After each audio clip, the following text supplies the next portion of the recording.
The 2025 MVP race should be one where the Oklahoma City Thunder superstar Shai Gilgeous-Alexander should be at the top of that list once again, competing with guys like Nikola Jokic and Luka Doncic once again. It's kind of confirmed.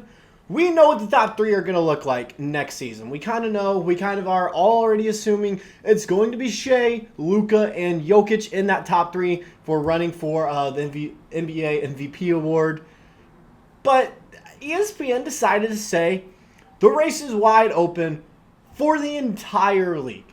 There are like 6, 7 guys, I believe, maybe even 8 if I was remembering what the list said correctly. Guys that got first place votes, including Jason Tatum of the Boston Celtics, which I don't really agree with at all. Anthony Edwards was also on that list, which once again, I don't really agree with at all. So I don't think it's wide open. I think there's a clear-cut 2 guys who are going to be at the top of that list, who are going to be dominating the MVP race at all times. They're always going to be in the top 3. And then maybe one more guy that's kind of trailing behind, whether that be a Jokic or Giannis or even an Embiid, if he's healthy enough to qualify for the amount of games. So we're going to break down that here today on Thunder Digest. Before we get all that, though, I want to take a moment and, quick word from the sponsor of today's video. We all know that the Oklahoma City Thunder are one of the top defenses in the league with players such as Chet Holmgren, Dort, and now Alex Caruso on the squad. But are you looking to bring your own sort of defense and protection to your web browsing functions? You can now, thanks to the sponsor of today's video, NordVPN. A VPN or a virtual private network encrypts your IP address, so when you're out in public, let's say at a cafe or you're somewhere else, you're at your place of work and you're trying to watch a Thunder game and the stuff you enjoy like Aaron Wiggins saving basketball, you don't have to worry about someone coming in and stealing your information while you're just trying to enjoy the little things in life, like I mentioned, Thunder basketball.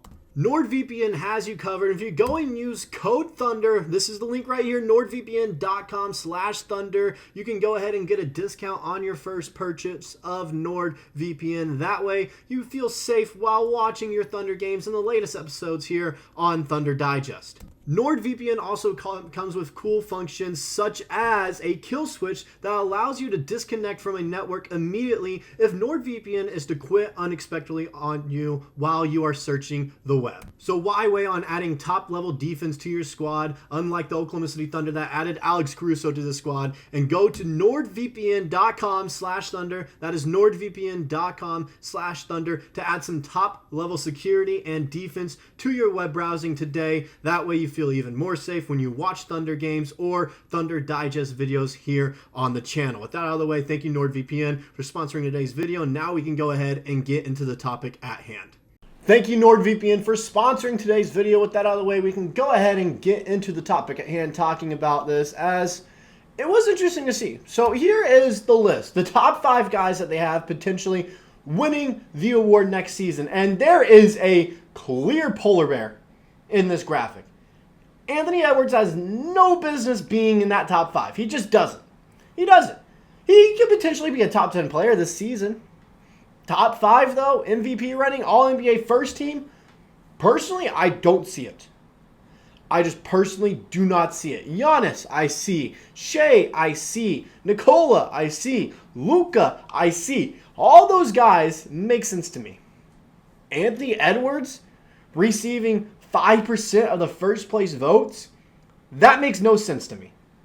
Another thing that doesn't really make sense to me, how you're going to have Jokic, and he got 40 points, I understand. He got 40 points, more than Shai. Only 10% of the first place votes. Luka Doncic is clearly leading this kind of voting and race right now for their preseason MVP award with 48% of the first place votes, which is kind of rightfully deserved. I'm going to be honest. That's a little bit rightfully deserved. But having Shai in third behind Jokic, who had a down year last season. Shai clearly had the better season. He's going in with the better squad, who is supposed to win the finals and come out of the Western Conference next year. The Denver Nuggets might not even make it out of the first round now with how tough the Western Conference has been. And Jokic might have another down year as well. So it's kind of one of those things where I don't see how Jokic, you can have him ahead of Shai Gilgeous-Alexander. I just don't. Looking at this list, I don't see it. That's really one of the only things I would switch there in this list would be Jokic and Shai. And then Anthony Edwards just needs to get out. All right? He needs to get out, and someone else needs to take a spot there, whether that be Embiid or Anthony Davis, like someone. Someone else needs to be in that list because Anthony Edwards is the clear polar bear in here in Arlington, Texas, and doesn't belong. All right, just being honest, polar bear has no business being here. So when I'm looking at it, it's just one of those things where, like, okay, I see it. You have a clear-cut top three there in Shai, Jokic, and Luka Doncic. You have that clear top three. However, they keep on saying it's wide open. It's wide open for anyone to win, and that's why they have Anthony Edwards there at 4. I don't think it's wide open. You look at it. This is what they had to say, all right? Superstars and basketball legends have claimed top-tier status by winning the NBA's MVP award. And this season's race is once again wide open. No, it's not. It is not wide open. For 2 guys, it's wide open for sure that will be competing for it the whole time. Everyone else, I feel like it's a competition for 3rd place.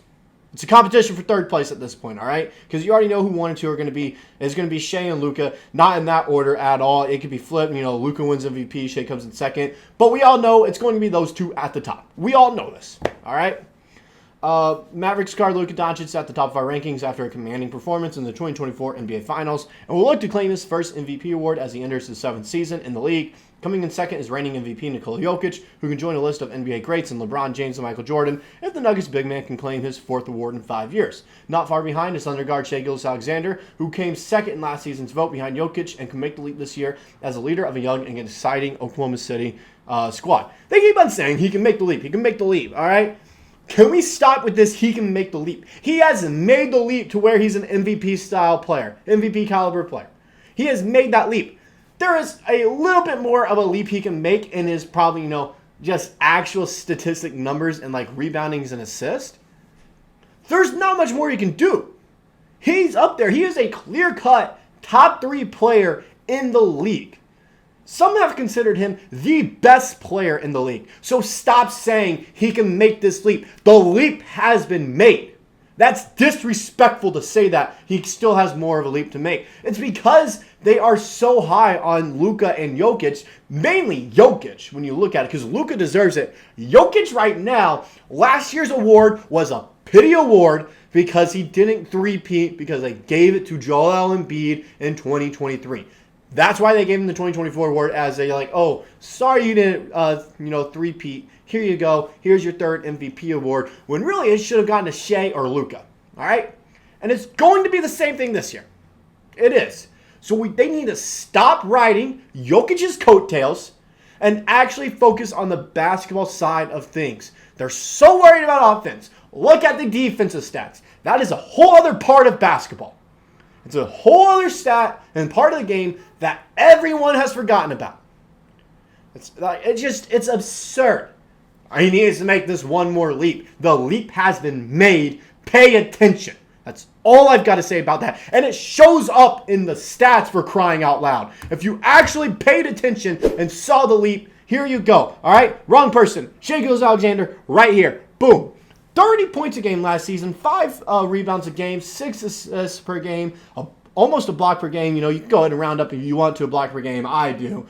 2 steals a game, 2.2 turnovers per game, 2.5 fouls per game, 53% shooting from the field. And sure, he could probably be a little bit better of a 3-point shooter. He has clearly improved on his 3-point shot, and I feel like he's going to take more this year. 35% shooter from behind the 3-point line. But he doesn't really take a ton of 3-pointers. As you see there, 18% of all his shots are 3-pointers. 6'6", 26 years old. He's still young, right around there with Luka Doncic. So it's one of those things where he's young. He can still win a few more in his career. That's just one of those things. 37% of his threes are assisted. He shoots 50% on corner threes. The only place where I guess you could say he needs to make this so-called, quote, leap would be his 3-point shootings and assist numbers. Even then, when you look at what he did, take a look at what he did. There are only 2 other players who have had a stat line this similar to Shai Gilgeous-Alexander in NBA history. That is Michael Jordan in 1992 and Stephen Curry when he was named unanimous MVP. Those are the only 2 players that have a stat line similar to this as well. Only 3 players that have averaged 30 points a game and 2 steals a game in a season. He's one of those 3 players. So stop saying he needs to make this, he needs to make this other leap here, all right? Stop saying he needs to make another leap because the leap has been made. Stop it with that disrespect. That's all I've got to say about this is you're just disrespectful to Shai Gilgeous-Alexander when you say he just needs to make this leap that Luka has. They've made the same leap. They're in the same draft class. They're the same age. They're going toe for toe with each other. You keep on saying he needs to make this leap. He needs to make this leap because you're just so high on Jokic. Because he's just a guy who doesn't really have fun playing basketball when he does it. It's literally just a job for him. He doesn't really have fun doing it, playing it at the NBA level. So it's like, oh, haha, look at the funny guy, Shai Gilgeous-Alexander. Where's the love for him? You would know this if you gave him national media attention like you do with Luka and Jokic and some of these lesser-known stars in the NBA. There are some guys that are receiving MVP votes, like Anthony Edwards, for example. The reason he is so high on the MVP list, his sole reason is because the NBA is marketing him. That's why. Jalen Brunson, why he's so high on MVP lists. The league markets him. Everyone would know Shai Gilgeous-Alexander should be an MVP and that he should be in that second place spot here for preseason or even first place if you actually marketed one of your best players. But you don't do that. You don't do it, and that's what annoys me. So you don't market your league's best player, and so no one knows how good he really is, and neither does the league. That's all I got for this video. I'm getting frustrated. I can go on for this for days now. Let me know what you guys personally think about this whole preseason MVP list. We're going to be breaking down all the other awards here in the coming week as well. That's all I got for this video. I'll see you guys in the next one.